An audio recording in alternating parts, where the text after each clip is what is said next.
નમસ્કાર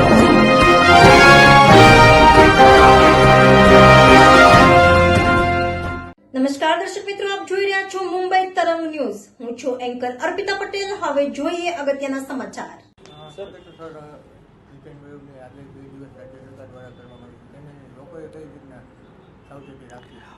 Indian meteorological department દ્વારા ગુજરાતના સૌરાષ્ટ્ર અને કચ્છમાં ખાસ કરીને રાજકોટ અને આજુબાજુના વિસ્તાર છે તેમાં હીટવેવની આગાહી આપવામાં આવી છે. આગામી 2 દિવસમાં એટલે કે 26 અને 27 તારીખે તાપમાન છે એ 40 ડિગ્રી સુધી પહોંચવાની જે છે એ શક્યતા છે એ વર્તાઈ રહી છે. એ અનુસંધાને ખાસ કરીને હીટવેવની તકેદારી છે એના માટે રાજકોટ મહાનગરપાલિકાના વિવિધ પ્રકારના LED બોર્ડ છે એમાં લૂ લાગવાની લક્ષણો અને લૂ લાગવાથી બચવાના ઉપાયો છે એની માહિતી લોકો સુધી પહોંચતી છે LED માધ્યમથી કરવામાં આવી છે. આ ઉપરાંત આરોગ્ય કેન્દ્રમાં તમામ મેડિકલ ઓફિસરને પણ હીટવેવ સામે લોકોને કઈ રીતે સારવાર આપી વહેલા નિદાન કરવું એની પણ જે ટ્રેનિંગ છે એ પણ આપવામાં આવી છે. આ ઉપરાંત એમને માહિતગાર પણ કરવામાં આવ્યા છે. આ ઉપરાંત લોકોને એક અપીલ પણ કરવામાં આવે છે કે આગામી 2 દિવસમાં હીટવેવની શક્યતા છે એ વર્તાઈ રહી છે.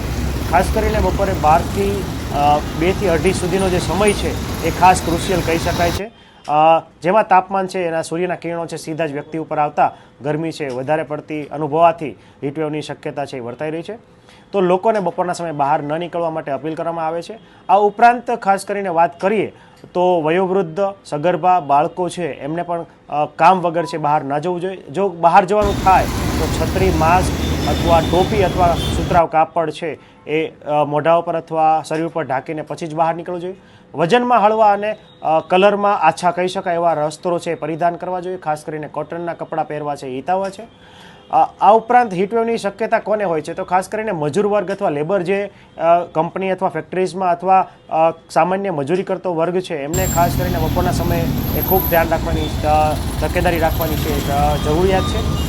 બની શકે તો મજૂર વર્ગે બની શકે તો સવારના સમયે સૂર્યના જે કિરણો છે એ તીવ્ર બને એ પહેલાં અને સાંજના સમયે જે કામગીરી છે કરવી જોઈએ. બપોરના સમયે આરામ કરવો જોઈએ. આ ઉપરાંત દરેક વ્યક્તિએ પુષ્કળ પ્રમાણમાં પ્રવાહીનું સેવન એટલે કે પાણી છે એનું સેવન કરવું જોઈએ. આ ઉપરાંત જો ઘરે બનતા જેટલા પણ કુદરતી જ્યુસ છે એમાં લીંબુ પાણી છે, ભાતનું ઓસામણ છે, છાશ છે વગેરેનું પુષ્કળ માત્રામાં દર કલાકે ઓછામાં ઓછું 200 ml જેટલું સેવન છે કરવું હિતાવહ છે. આ ઉપરાંત જેમને ઘાતક બીમારીથી જે લોકો પીડાઈ રહ્યા છે તેમણે તો બપોરના સમય અથવા તડકામાં બહાર નીકળવાનું છે એ ટાળવું જ જોઈએ.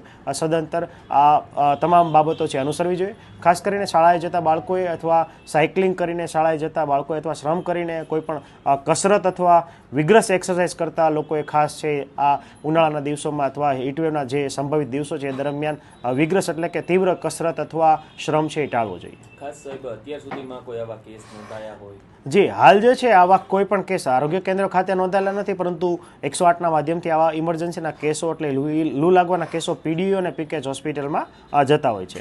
જી.